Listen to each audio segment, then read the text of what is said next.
transforme nos cœurs et donne-nous, Seigneur, une bonne compréhension de ta parole. Amène-nous, Seigneur notre Dieu, à l'appliquer à notre vie. Au nom de Jésus. Qu'elle fleurisse, qu'elle porte beaucoup de fruits, Seigneur, dans nos différents caractères et comportements, dans nos différentes attitudes, Père éternel, au nom puissant et vivant de Jésus. Amen. Acclame le Seigneur.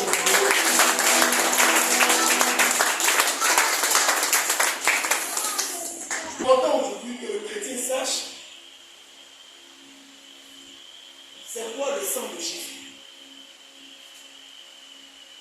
et la puissance qui est debout. Parce que c'est une grâce, c'est une victoire, c'est un succès pour nous. Et bien souvent, le chrétien n'utilise pas assez, même dans ses prières, le sang de Jésus. Même dans ses prières, l'enfant de Dieu n'aime pas utiliser le sang de Jésus. N'aime pas prier même avec le sang de Jésus. Or, la Bible dit qu'on a la victoire dans ce sang. C'est pourquoi nous allons partager cette parole. La puissance du sang de Jésus. Nous allons lire quelques versets. Je vais arrêter rapidement comme le temps est circoncis. Je vais arrêter rapidement. Donc, faites beaucoup attention. Que tu puisses comprendre un certain nombre de choses. Alors, on va commencer par Genèse. Genèse, le chapitre 3, à partir du verset 10. Notre Dieu, notre Père, nous te confions ta parole. Et tente ta main de grâce de bénir cette parole. Fortifie les vies et les cœurs. Donne-nous cette bonne compréhension. Visite nos cœurs, visite nos vies. Réponds ton esprit sur la vie de chacun de nous. Au nom de Jésus-Christ. On peut lire Genèse, chapitre 3, le verset 18. Genèse 3, le verset 18. Il te produira des épis et des ronces. Et tu mangeras de l'herbe des champs. Arrête-toi là.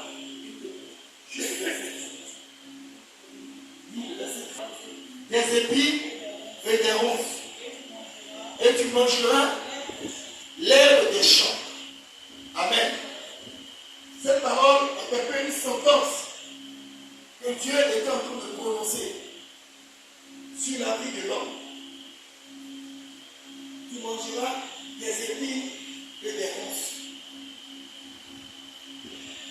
C'est comme une punition. C'est comme une sentence que Dieu prononce. Or, ici, ce qu'il faut savoir, ce qu'il faut comprendre, l'homme est fait de quoi? De poussière. Donc Dieu nous dit que la terre va produire des épis et des quoi? Et des ronces. Ça veut dire que la terre sera très difficile, très pénible, très douloureux. Or, ce qu'il y a de savoir, c'est que toi-même, en tant que homme, tu es fait de poussière, donc de terre. Donc quand Dieu dit que la terre va te produire des épis et des ronces, ça veut dire quoi? Comprends que l'épine ici peut être une difficulté, peut être un problème. Les ronces ici peut être une maladie, peut être une situation difficile et pénible que l'homme va traverser.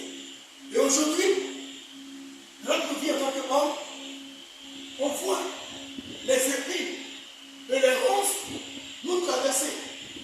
Quand tu vis un temps de maladie, quand tu vis une période difficile,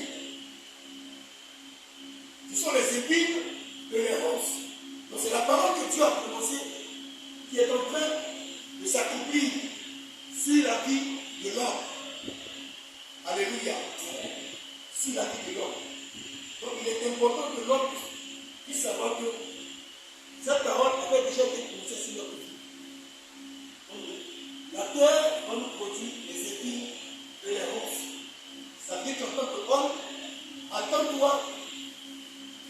traverser des moments, des temps difficiles, ou des temps pénibles.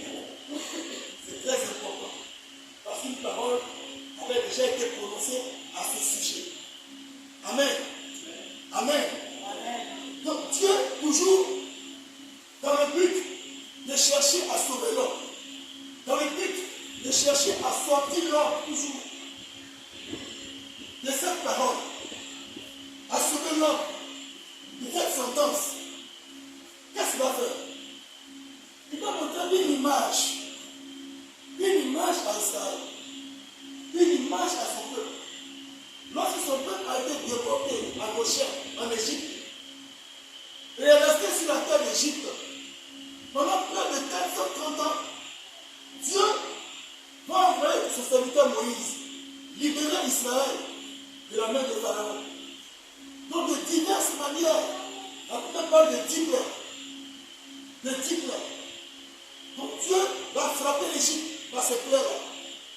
Mais ce qui s'y m'intéresse, c'est la dernière plaie.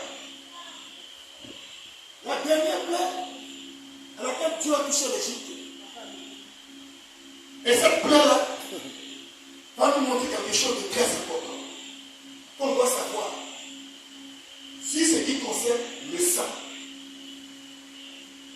Sur ce qui concerne le sang. Parce que le sang est un élément très important dans la vie de l'homme. Le sang est très important dans la vie de l'homme. Le sang parle. Le sang peut décrire la personnalité d'une personne, d'un homme. Le sang peut définir le statut d'un homme, d'une personne. Les médecins, quand bien souvent les personnes sont malades, les médecins font quoi? Il faut parler le sang. Quand tu arrives, on te demande de faire quoi? Examen du sang. C'est quoi? C'est que le sang définisse de quoi tu souffres. Qu'est-ce qui te fait tout le sang parle? Donc, on va nous faire un examen de sang. Et quand on fait l'examen de sang, le sang va décrire, va définir le corps de l'homme, le statut de la personne. Et à travers ce statut-là, on va lui administrer un remède pour essayer de soigner cette personne. Donc il y a une puissance, il y a une valeur dans le sang. C'est quoi le chrétien doit savoir qu'il y a une puissance dans le sang. Le sang, c'est autre chose. C'est quoi d'ailleurs Dieu va interdire à son peuple de manger le sang et quoi? Et la chair. Le sang et la chair. Bien souvent, les grands cuisiniers, bien souvent quand ils préparent, donc on développait des cuisines où ils tuent l'animal, ils réduisent son sang, et puis au lieu de prendre l'eau pour faire la sauce, qu'est-ce qu'il fait? C'est le sang de l'animal là. Il prend ça pour verser dans la viande pour mélanger. Et il crée une sauce, une soupe avec ça. Et les gens mangent, ils trouvent que c'est bien doux, c'est ça, mais c'est ça. Oh, Dieu a interdit cette pratique-là. Parce qu'il dit quoi?